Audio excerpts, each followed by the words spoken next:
Also curious, though, I think you were around the same age that Jayson Tatum is now when you were on the Olympic team. And how would you have handled being benched at age 27 when you're an NBA champ? Yeah, I don't know. Yeah, I don't have that answer. I did come off the bench in 2008. My role was a little different. I think the thing is outside of being benched is just as a player that's going to play in the Olympics, you have to look at the team and say, okay, what am I going to bring that the team does not already have? It's not about you being a great player or not. I mean, obviously, each player on this team is a great player in their own right, but it's about making sure that you bring something to the team that the other guys can depend on, that can rely on, that they would trust you, that they know it's going to be every night. And it has to be something different. So that's the way I viewed it and I looked at it. But getting benched, no one likes getting benched, especially a guy who's one of the most decorated players in our game and just coming off of winning his first championship. Okay, but I think when we label it benched, it sounds worse than you didn't get into the game, right? Like, I know it's semantics there. Like Joel Embiid got benched, but Jayson Tatum got benched. He was kind of a healthy scratch there. So I'm trying to figure that out. Mike Krzyzewski said when he was an assistant coach on the with the Olympic teams, you had a pledge. You would pledge you were going to do everything you could to win a gold medal. It wasn't about playing time. And I don't know, has the media run with this with Jayson Tatum? Noah, do you think that this is a big deal that Jayson Tatum is not starring for this Olympic team? You know, I actually think Sue Bird had the perfect quote to describe really the situation. She was on Carmelo Anthony's podcast, which Dwayne was on as well, and he did an okay job. I would say Sue's wording with it was it's the most uncomfortable team you'll ever play for because realistically only about 1 to 2 players on the team are going to be playing their normal NBA or WNBA role. So in this team, LeBron James is playing his normal role. He's running the show. You know, Kevin Durant is essentially playing his role of just going and getting buckets. But outside of that, everybody else is trying to fit into something they're not accustomed to doing. And so whether it's playing time, whether it's being out on the court and trying to figure that out, there's a very limited and finite period of time to do it. So I do think that's a little bit overblown because at the end of the day, it's really about winning the gold medal. And that's what Steve Kerr has preached. That's what these players have echoed. And Jayson's really handled it very well. If you watch him on the bench and if you listen to what he really said it's given him a greater respect for the guys on his Celtics team that don't play a great amount of minutes. Yeah. I think that's probably the right perspective to take on it is, oh, wait a second, this happens to other people? It never happened to him in his life. So, you're right. Love that Jayson Tatum wasn't out there earning the DNP. I understand what Steve Kerr is doing, right? Like, all right, we sat him the first game against Serbia. You're going to sit him again. I just don't get the reasoning. And especially when Tatum has been so good in these sort of games, I do love that guys like Durant, LeBron, and Steph got you to the finish line of this game and preserved the chance to keep that gold medal hope alive. But I do feel for Tatum, like this is now 2 games. And unfortunately, you know, fair or not, he's been the guy that has sort of sat out more than anybody else now, maybe Halliburton as well. But, you know, I don't know. I just don't. I wanted to give Steve Kerr the benefit of the doubt. And then you get to this round, and it's just, to me, it's inexcusable to not have Jayson Tatum out there, especially when it's clear the rotation you had going didn't work, and now Embiid had some good moments down the stretch. But man, I was yearning for some Jayson Tatum in this game. Yeah, you wondered, right? Because Steve Kerr made the excuse after they played Serbia going back a week or 2 ago, made the excuse that, you know, he didn't fit into the rotations and the matchups playing against this team. So it felt like there were probably some people that bought that, even though I think a lot of us believe that Jayson Tatum can fit into just about any rotation, just about any matchup. I will say this, there have been times throughout these Olympics where it kind of feels like they don't know how to use him. And so I actually put that more on the coaching staff, and they decided not to play him today. Overall, though, and I thought Jayson Tatum, by the way, could have gotten on the floor over guys like Anthony Edwards, even Devin Booker at times today. Just to name a couple, he can play defense, he can rebound, and that's what they were lacking in moments. The NBA, though, should be concerned with, if you come out of this thing, you already had Jaylen Brown mad at the world, you know, because he wasn't a part of the Olympics. Now you're going to have Jayson Tatum, who could be pissed off because he sat through 2 Olympic games and maybe the one that we're really going to remember most, this win over Serbia. So, yeah, it's going to be a team that's going to be plenty motivated come October. Preach there, Giles. Like, Tatum should be angry. And, like, the first game I'm circling now when that schedule comes out is when they go to Golden State. It's usually in December. It's usually the first meeting between these two teams. And so not only do you have the 2022 finals still sort of lingering in the memory, but now you have Jayson Tatum looking over at Steve Kerr and thinking, man, why am I the one being made sort of to sit here and to be targeted? And it just doesn't seem right. Like, again, I wanted to give Steve Kerr the benefit of the doubt. When they sat on that first game, I said, okay, they're setting a tone here. They're going to say that, okay, Embiid's not playing game 2. If there's guys that just aren't producing, you can rest them now moving forward. But today was baffling to me. The only thing the only thing I can think of is that Kerr is sitting there saying, I sat him in that first game against Serbia to stay consistent with the message. I have to sit him here. But like, that's not how coaching works. Coaching works in being able to press the right buttons at the right time. It's the ability to lean in to your best players in a situation like today when you're like, man, nothing's working. We got to figure out how to get this thing going and get a comeback. Again, all the credit in the world. Steve Kerr should be buying LeBron James and Kevin Durant the best steak dinner they can find in Paris tonight for saving him from what would have been a ruthless sort of the way we looked at this game and the way we scrutinized the coaching staff. And all that said, I'm still like, if I'm Jayson Tatum, I'm like, man, like, how is it that I am on the cover of NBA 2K, that I am an NBA champion, and I cannot get on the floor in a must-have game, in a game that the rotations clearly were not working. And yeah, they're just giving the Celtics a little bit more fuel and a little bit more motivation as they get ready to defend that. Performances in Olympic history, from the greatest shooter in basketball history to save the day for the USA. And for a guy making his Olympic debut, Zubin, talk about a golden moment from Steph Curry. I don't know if any of this social reaction says that he was 5 for 20 from 3 prior to this instant classic, but how does it stack up with everything Steph's done in the association? Pretty darn well, and we had plenty to choose from. 2015 Finals Game 5, Curry had 37. The Dubs win the 2015 title, their first title since 75, and of course this was the first of the 4 they would win in this iteration. Steph in the locker room. Put the hours in, the hard work, the practice, fight through injuries for this. It looks so much better in person too. Look at how young he looks. It would hardly be the last time he'd be cradling or soaking the Larry O.B. with champagne. Yeah, you know what? Maybe the most iconic shot of his career came in February of 2016 from really deep to beat OKC. 46 points, 12 made three-pointers, and maybe the call of Mike Breen's career. They do have a timeout. Decide not to use it. Curry, way downtown. Bang! Bang! Oh, what a shot from Curry! With 0.6 of a second remaining. You need an iconic play for an iconic call. The Warriors finished the year 73-9. Fast forward to the 2022 NBA Finals Game 6 at the Garden. This was the origination of the, you know it, 4th championship and the night-night celebration. The Celtics said after beating the Mavs this year in the finals, this 2022 defeat, when Steph put him to sleep, was the actual impetus for them to win in 2024. As the Dubs are champions again. Let's see Clay in another uniform this fall. Right, the Dallas Mavericks. 34 in that game. On Thursday, he went 4. Who are you looking forward to the most to play against? Whoever's in the gold medal game. Nice. Great answer. Thank you. And the right answer as well. What a performance from Steph. Steve Kerr now on where this ranks among Curry's all-time moments. It's impossible to rank Steph's performances because there have been so many of them, so many big games.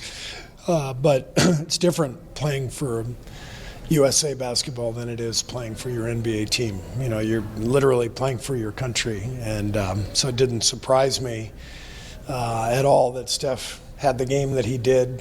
He always comes up big when he's needed the most. I think he was searching for that type of game the whole Olympics, and to have it right here, especially when we needed it, it was special to see. It was God talking through him tonight. Just incredible. The game took over social media around the world, but only a fraction of those posting were at Bercy Arena in Paris. Brian Windhorst is one of them. Down 17, the reordering of international basketball was being broached, Bri. How did Team USA pull out a rally for the ages? They did something that we don't often see Team USA's under stress do. They played FIBA basketball. What I might mean by that is full court, pressure defense, digging in and really being very physical. They were making plays defensively in that fourth quarter that would have gotten them foul after foul after foul in the NBA. But this is what they've trained to do. And, it hasn't necessarily happened in the Olympics, but with the World Cup teams in recent years, when they get under stress like this, especially when they're behind and they feel the pressure of trying to have to come back, they just revert to their habits. They did what Steve Kerr and his coaching staff have taught them, and they actually beat Serbia playing that FIBA international game, which is really, to me, what was most impressive. Now, I have to point out, it did help having 4 MVPs on the court, and all of them contributing for sure. But they did this, and they did this in the best way possible. No doubt. In the fourth quarter, Durant, Embiid, LeBron, Curry, the 4 MVPs, they held the Serbs to 15 fourth quarter points. You've been covering USA basketball for years, various versions. I know we just heard from Steph Curry a moment ago before you joined us, but I wonder what else was being said from them after a game like this. Yeah, I think their emotions were very high. They understand that there's still one more game, but even though they beat Serbia by 26 points last week, and even though they were heavily favored in this game, they always expected this to be a challenge. From a year ago, when Serbia sort of unexpectedly qualified out of the World Cup when Jokic took the summer off, they knew they were going to probably face Serbia in the medal round and that it was going to be a very difficult struggle. They are preparing for that, and that they were able to rise to the occasion, I think really has inspired them. I think when you look at all the players that made contributions to this game, and I think especially Joel Embiid, who frankly was recruited specifically to deal with Jokic in this situation, the changes that he made within the game, changing up his defense and then delivering under the heaviest pressure down the stretch, all of that was something that the team was enjoying after the game. All right, Brian, back in just a bit. Not even born. Yeah, that was at the top. That was at the top. One of the best games I've ever been a part of. For the simple fact that we dug deep in down 15 that late in the game. We barely called plays. We just played off of each other well. It was a lot of nonverbal, actions out there. Guys just knew where each other were going to be on both ends of the floor. It was special to be a part of. Steph Curry. We talked about each game. Somebody have to step up. It might be your night, and he came and had the best night out of anybody the whole tournament. So incredible to watch him knock down shots to keep us afloat. Bron playing extremely hard the whole game. It was incredible, man. Joel was insane tonight. I just love what everybody did. You know that there's going to be a game like this at some point, in the Olympics. You're not getting a free pass at this point in 2024. And I was very worried about this game based on the fact that they have Nikola Jokic, and we've beaten them twice, both times rather easily, and that never bodes well for the third time. And so I told our staff and our team that this was going to be our biggest challenge of the tournament tonight, and they played the perfect game. They really did, and we had to play a perfect fourth quarter to come back and beat them. Did Steph ever save the U.S. from disaster in Paris? 17 points in the first quarter, a game-high 36 points and 9 threes. Entering the game, Curry was averaging just 7 points per game at these Olympics. LeBron did everything. 16 points, 12 boards, 10 assists in the win. In Olympic men's basketball history, there have been 4 triple-doubles. LeBron has 2 of them, the other coming in the 2012 London Games against Australia. And it was a fight to the finish for the U.S., who trailed for over 35 minutes on Thursday. Team USA trailed for just 16 minutes through the first 4 games combined in Paris. In the fourth quarter, Team USA outscored Serbia 32-15. Zubin, they held them to 0 for 9 from behind the arc. Outscored him 32-15 in the fourth, too, Kev. All right, much more. Now, from the NBA Finals champion, Kendrick Perkins. I want to put you on the spot here. You're 39 years old. So is LeBron, and he just had a triple-double at the Olympics. You've done well for yourself, though. Steph Curry, 36, Durant, 35. Apparently, the old guys still got it. What did you make of the performance from that old trio in this game, particularly late? Well, look, don't remind me how old I am, all right? Because I feel like I still should be playing, although I enjoy working with you. But look, when it comes to the OGs, LeBron, Steph, and KD, their legs got to be tied because they stood on business today. In the thick of things, LeBron James took over the game, controlling the game, doing it in all fashions, making sure that he still attacked the basket, bringing a level of physicality. And old Kevin Durant. We know he could get a bucket when it matters the most, but it was the picking up 94 feet for me, Zub. I haven't seen KD play defense like that since Moby Dick was a goat. That's been a long time. Apparently that cap is doing just fine. So those two guys, in addition to Steph Curry, so those three MVPs were joined on the floor by a fourth MVP for Team USA. That was Joel Embiid. There's much been said about Embiid at these games. What did you make of his performance? I tell you what, he may not come when you want him, but he was on time today. And look, Joel Embiid, right, when it comes down to turning cheers into boots and Jokic, he did that, knocking down three-point shots, anchoring that defense. And today he just told everybody, including myself, who's been talking noise about him, to shut the hell up. It was that type of performance. Last thing, I don't want you to shut the hell up. I want you to expound on this. Team USA versus France in the heart of Paris for the gold medal. Size it up. And Team USA going to break their heart. Listen, they're going to win this game in great fashion. I just feel like France doesn't have enough talent to match what Team USA has. When you look at Serbia and what they brought to the table, they still have the best player in the world. Yes, I know France have Victor Wembanyama, but he's not Jokic. And I think with the personnel that you have in Anthony Davis, Bam Adebayo, and Joel Embiid, you're going to be able to neutralize him. With that being said, I don't see Evan Fournier going off. Nicholas Batum could bring a little bit to the table, but they just don't have enough talent to match up and compete with Team USA. That is Captain Ahab. That is Kerr. And the first since Luka Doncic did it in 2020, tallying 16 points, 12 rebounds, and 10 assists. Team USA will play Wemby and host country France in the final on Saturday afternoon at 3:30 p.m. Eastern. We are now joined by our coach, Avery Johnson, and Tim Doidle to break down what just happened with Team USA. There were a lot of hectic moments in there, and I think everyone was very surprised throughout this entire game. I'm sure you guys can agree with that. Did not expect to see that from Serbia. From a coaching perspective, Avery, what did you see from Kerr, and how was he able to get the win at the end? Well, the USA, we got off to a really sluggish start.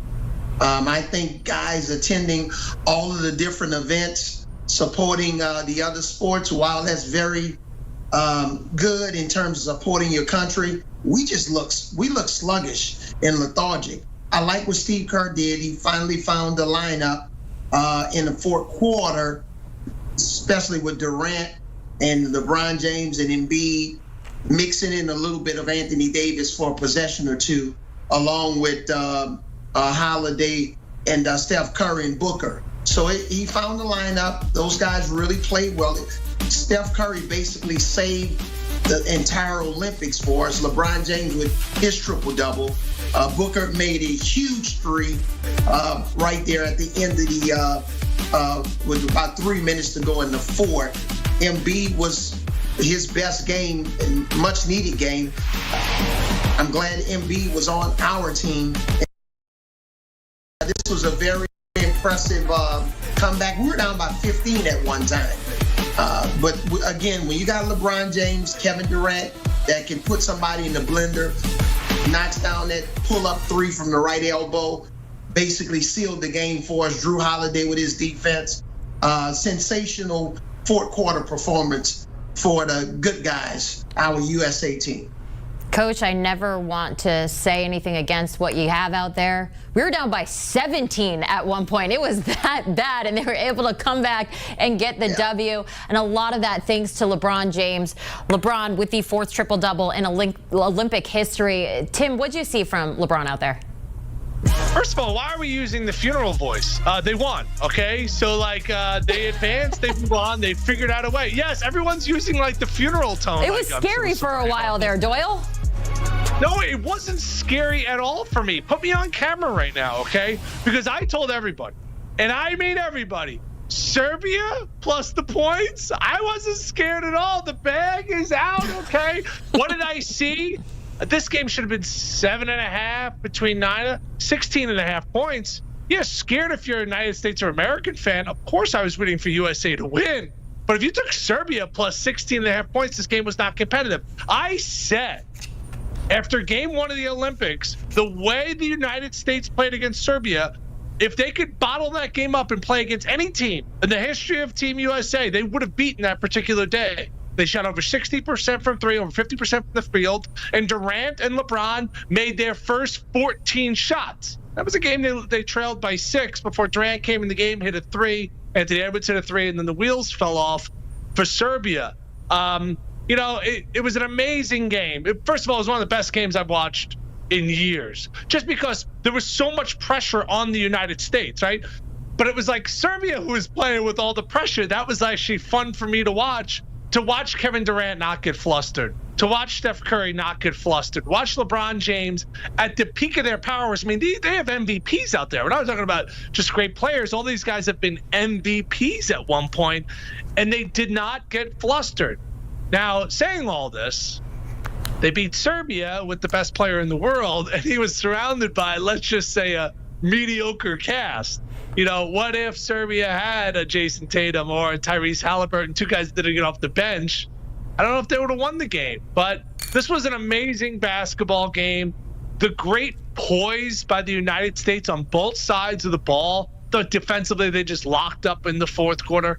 Frankly, I thought the game was over when it got to 17.